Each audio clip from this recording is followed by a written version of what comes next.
Hey everyone, for today's project we're going to be making a really beautiful black rose activated charcoal soap. This soap is made with a cold process and it is beautiful. It is such a great soap for your skin. There are lots of really great properties about activated charcoal, like it purifies your skin of toxins and heavy metals, unclogs your pores, which is great for treating acne, and it regulates the oils of your skin as well. I'll pop a link to a really awesome article that talks about all the benefits of activated charcoal in the description.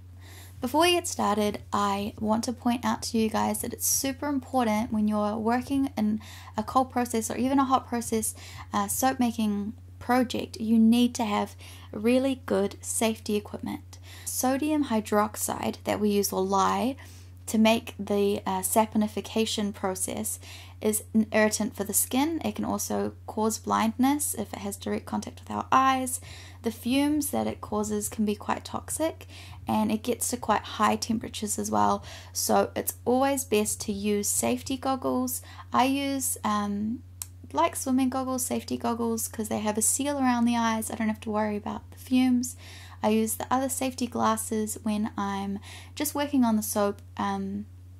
After my lye mixture is done, I use gloves, make sure that I have long sleeves, wear a face mask, and if possible, I always try and make sure that my lye mix is actually done outside. If you have to do it inside, open your windows, open your doors, make sure you've got plenty of circulation. We do our lye mix outside because we have little children in our house and also pets.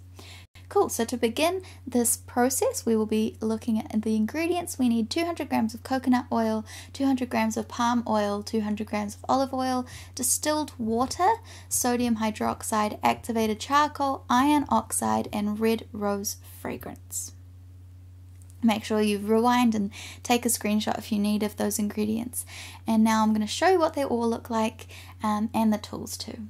So with the palm oil, I know some of you guys will be a little bit like, palm oil, and we make sure that our palm oil is always RSPO certified. That basically means, or it stands for, Round Table on Sustainable Palm Oil. So it's an organization whose motto is to transform their markets by making sustainable palm oil the norm. So if your palm oil is certified by them, it means that it is sustainably sourced. I will link their website in the description so you can check it out and find out a little bit more about who they are and why you should make sure that your palm oil has their certification. Awesome, so there is the sodium hydroxide that we'll be using. Be super careful when using this, please. Make sure you've got microwave proof Pyrex jugs. I've got some rose petals for decorations, little rose buds. These are all dry and have been dried for a couple weeks. This is my red rose fragrance, which I'll be using. If your petals aren't dry, they can go a little bit moldy, so make sure they're very dry. This mix here is the iron oxide and the activated charcoal. The reason we add iron oxide is because the activated charcoal won't make it black. It will make it a very dark grey, like a charcoal grey, if you can imagine that. But if you want it to be very black, it needs a little bit of an extra boost with that iron oxide. It's not essential, it's definitely optional, but we recommend it. Make sure that the water is distilled, not tap water, because it can actually mess with the mix and might not be perfect. So we prefer to use distilled water. A spatula is always handy. We need some wooden spoons to mix. We need a tiny little sieve, a hand mixer, a silicone mold. We're using a loaf mold, which is actually for baking, so it's good to be able to use, other things that you can find handy around the house. But when you use them for soap, don't use them for food again. Cool, so making the lye mixture, make sure that you put the sodium hydroxide in the water, not the other way around. This is super important. Making cold process soap is not difficult, but there are some slightly more dangerous aspects to it. So please make sure that this is what you always remember. Put the powder into the water. If you do it the other way around, it can bubble up and it can be quite dangerous. So yeah. Anyway, saponification is not actually that difficult. Well, we haven't found the cold process of soap to be a very complicated thing. As long as you follow the recipe and you're really cautious, you know, your soap's going to turn out just fine. So here we have let the lye mixture cool down. So when you put the lye together, it actually heats up, can go up to 90 degrees Celsius. We want it to be about 40 degrees. So we set it aside outside, we prefer outside, to cool down to about 40 degrees Celsius. If it's hotter than that, it can affect the oils that we're using and kind of burn some of the important elements of the oil. So keep it around 40 degrees or less, 30 to 40, and then heat up your oil so they're a similar temperature, and then you can combine them. So usually we wait about 45 minutes for our lye to cool down. When you put your lye in the oil, make sure to sieve it, just in case you have any little crystals of the lye still there. You don't want those in your soap, so make sure that you've got a sieve. Cool, so if you can see in the middle of the mixture right now, it's starting to turn a lighter, cloudier color. That is saponification happening as we speak. So that is the soap making process. Use a hand mixer to kind of speed the process along. It'll take quite a while if you're doing it by hand. But just make sure that while you're mixing with your mixer, that you're aware of how thick it's getting. If you want to be able to mold your soap quite a lot, you want it to be the texture of a pudding or a chunky custard. You don't want it to be too runny.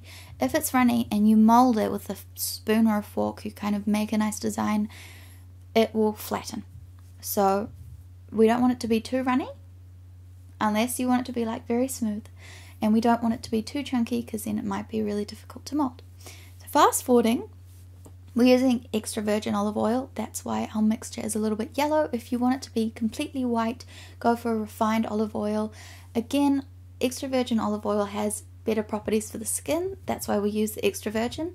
But if you are wanting a really white soap, go ahead and use that refined olive oil. Cool, so now we are adding the iron oxide and the activated charcoal to our mix, which is the lye and all of our oils. And you'll start to see that as it mixes, it becomes this really, really gorgeous, glossy black color. It's a bit hard to see because it reflects, obviously reflects the ceiling above us, but it is such a beautiful color. Awesome. Now add the fragrance. This mix, for a big mix like this, a big loaf that we're making, it's about 1 kg, you need a lot of fragrance. So 30 grams, we didn't add 30 grams in that clip, but we did add it to this mix because you need a lot of fragrance, because a lot of the time it evaporates before you get to use the soap and it's not going to be very strong smelling. So add your 30 grams of fragrance. It'll definitely be worth it. And then when it's chunky and thick, pop it in your mold. We added the activated charcoal iron oxide mix and the fragrance right at the end of our mixing process, of the saponification process, because it speeds up the trace, which is the thickening consistency. It will thicken it up super fast. And if you want to be able to, you know, still make textures like this, you don't want it to be too hard. You want it to be hard enough, but not super runny in between. But yeah, so don't add your colorants or your fragrance too early on in the process. Cool, so for this, we're using a fork, just a standard fork, and making a wave in the middle, which I personally love. I love the wave in the middle. And then we're adding our dried petals. These are a range of different flower petals with a beautiful rose color and a little bit of yellow in there mixed in too.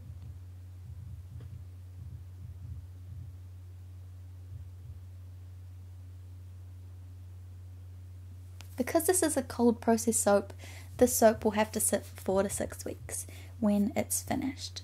Just bear that in mind if you are wanting to give this to someone for a specific event or anything like that.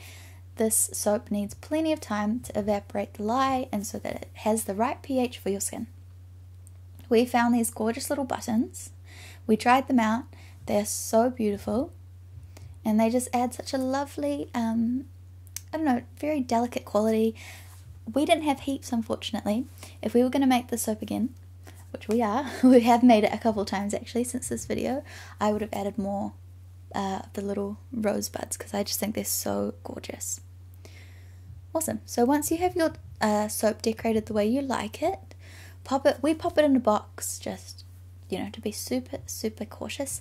We put a cardboard piece on top of the mold just to keep it nice and secure, and then you cover it with a towel. That towel ensures that the soap actually cools down slowly. You don't want it to cool down too quickly, because it can actually make your consistency of your soap a little bit funny. It can cause, I believe it's called like a gelatinous phase. Anyway, that's not what you want. You want it to cool down very evenly throughout the soap. So cover it up with 1 or 2 towels, and that will ensure that it's nicely insulated. So now it's the next day, and look at this gorgeous soap. Isn't it beautiful? It's so lovely, and look at that rich black color. Again, like I said before, if it was only activated charcoal, it would be grey.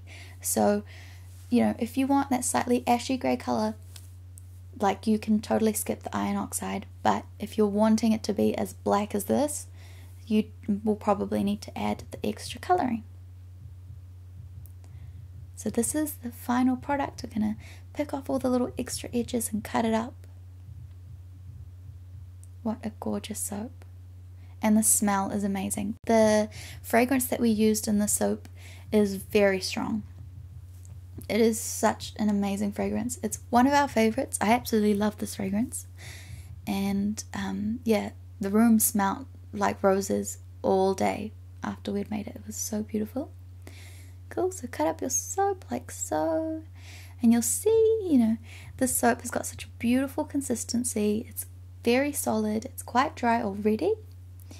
And it just looks wonderful. Like I said earlier, the soap will need to stand for 4 to 6 weeks before use, just to ensure that it's the right pH for our skin. And this is a completed project. So we usually put it in a little, like a cooling rack, just so it has plenty of circulation, air circulation, while it's curing. Awesome. If you like this video, please like, comment, let us know what videos you'd like to see from us, what you liked from the video, any tips that you are maybe looking for or wanting to share with us. We would love to hear from you. Subscribe to our channel. We put up videos in Spanish and in English very regularly. My mum and I make these videos together, and we're really passionate about it. Thank you so much for watching our video, and if you want to share your creations, use this hashtag so we can see your beautiful projects. Thank you so much, and have a lovely day.